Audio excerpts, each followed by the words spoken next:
Hello friends, welcome back to my another video, and today we will know about home tab in Microsoft Word. So we will start from here.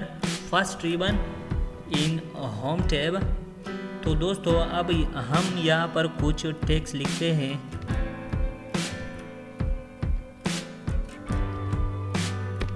दोस्तों ये हमने कुछ text add किया है। अब फर्ज करें यहाँ पर मैं कुछ और भी ऐड करता हूँ,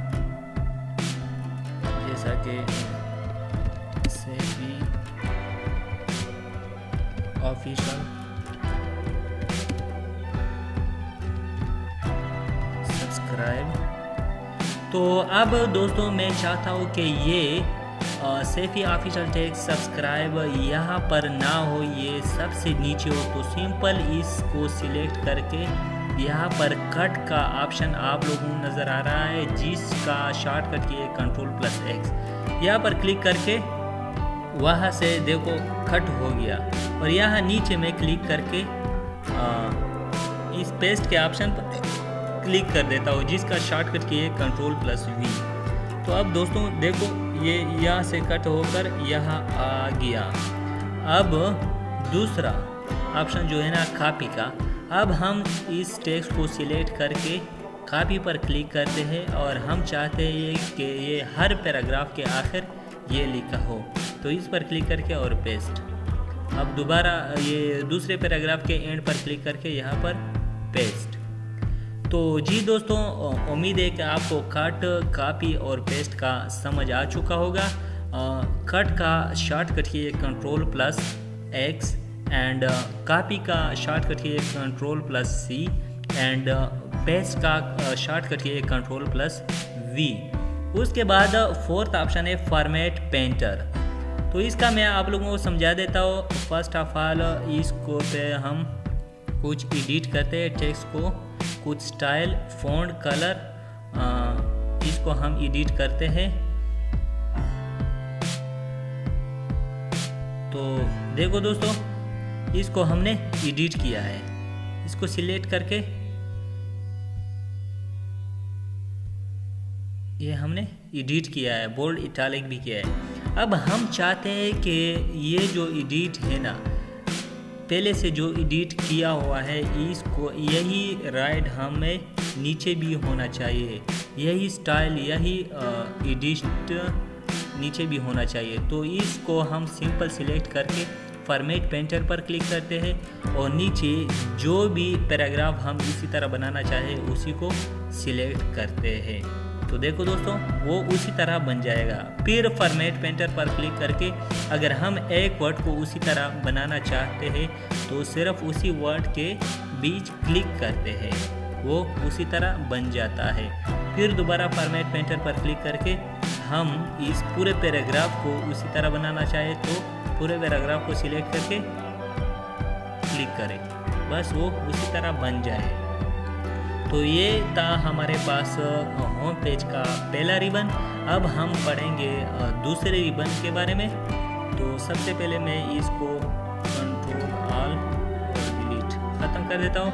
अब मैं कुछ और लिखता हूँ।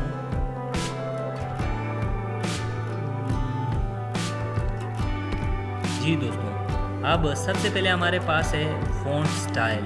अब फर्ज करें मैं इस पैराग्राफ को सिलेक्ट करता हूं, और यहाँ पर फ़ॉन्ट स्टाइल, मुख्तलिफ फ़ॉन्ट स्टाइल मौजूद है, जिस पर हम क्लिक करके मुख्तलिफ स्टाइल बना सकते हैं।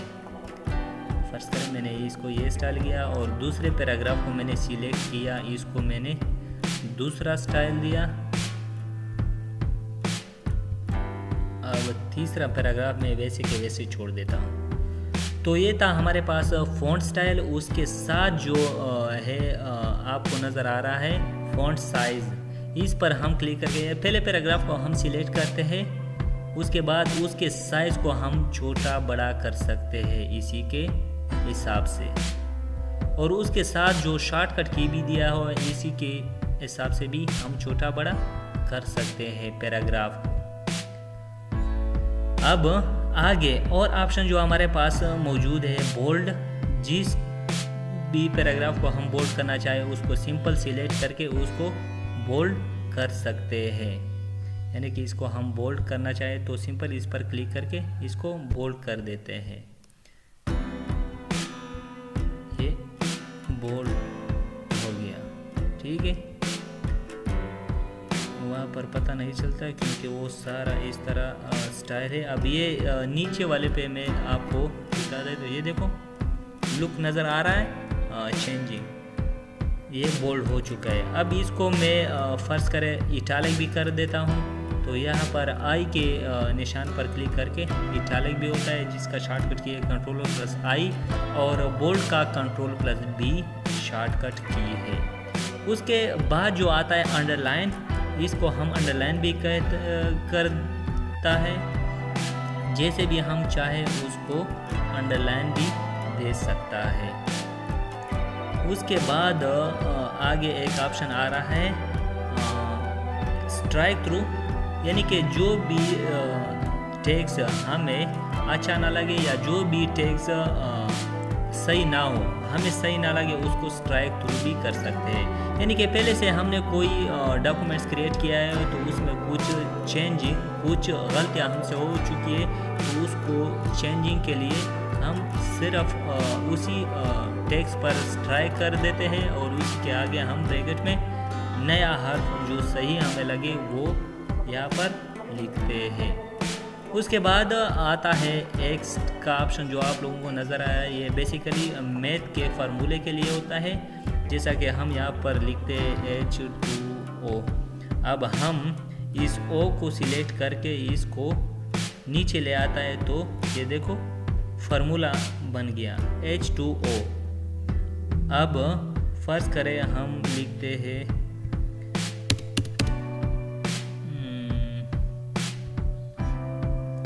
NH3O2।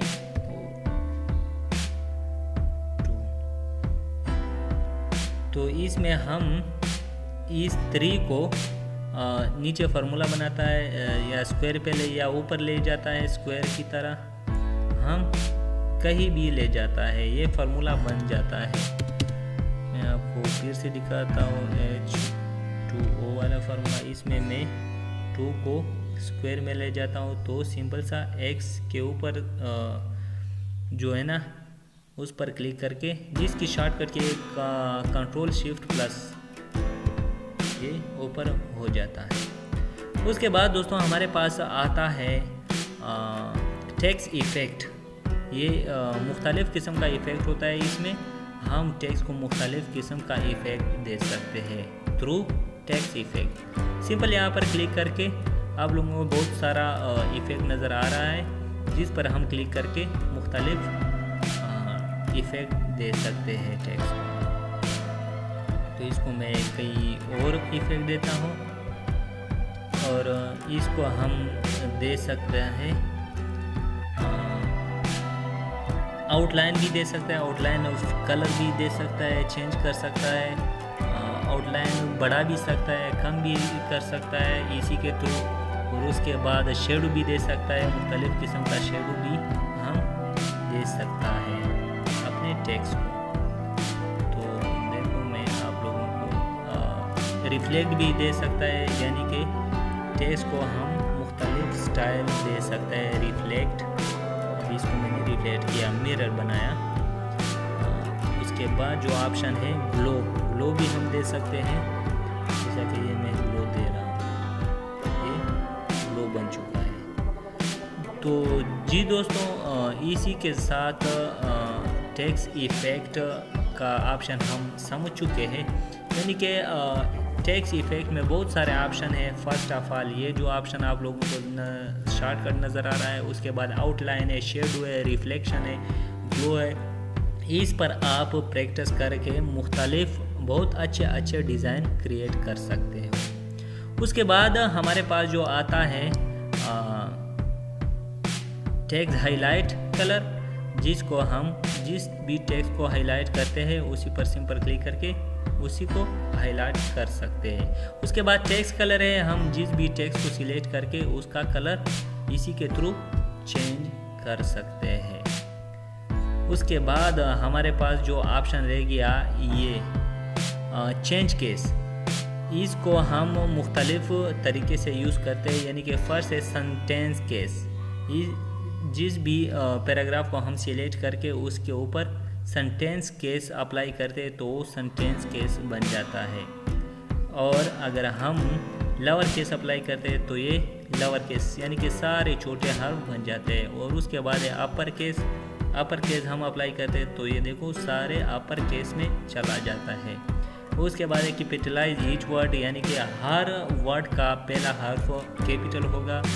और उसके बाद जो है ना टॉगल केस, यानी कि हर हर्फ का पहला हर्फ लेटर छोटा होगा, बाकी बड़े होंगे। तो ये था हमारे पास केस, चेंज केस। उसके बाद हमारे पास एक ही ऑप्शन है या क्लियर फॉर्मेट, यानी कि इस पर हमने जो भी तब्दीलियाँ की है, इसी डॉक्यूमेंट्स में हमने जो भी चेंजिंग की, जो भी फॉर्मेट की, जो भी स्टाइल हमने अप्लाई किया, उन सब को अगर हम पहले की तरह बना लेते हैं, सिंपल टेक्स्ट बनाते हैं, तो सिंपल सा यहाँ पर पैराग्राफ को सिलेक्ट करके हम क्लियर फॉर्मेटिंग पर क्लिक करते हैं तो वो पहले के जैसा बन जाएगा। अब हम ये सब कुछ सिलेक्ट करके क्लियर फॉर्मेट पर क्लिक करते तो ये वही पहले की तरह बन जाएगा। हाँ, एक चीज़ पहले की तरह नहीं बनेगा, जो हाईलाइट हमने किया है वो उसी तरह हाईलाइट को सिलेक्ट करके और हाईलाइट पर क्लिक करके यहाँ पर नो कलर के थ्रू हम पहले की तरह बना सकता है। बाकी जो भी हमने चेंजिंग किया, फ़ॉन्ट स्टाइल किया या बोल्ड किया, इटालिक किया, जो भी हमने चेंजिंग किया है टेक्स्ट में, वो फॉर्मेट क्लियर फॉर्मेट की ऑप्शन से हम दोबारा उसी को क्लियर कर सकते हैं। जी दोस्तों, तो आज के वीडियो का हम यहाँ पर करते हैं इख्तिताम। इंशाल्लाह मिलेंगे अगले एक नई वीडियो में नई उम्मीद के साथ। तब तक के लिए मुझे दीजिए इजाज़त। खुदा हाफिज़।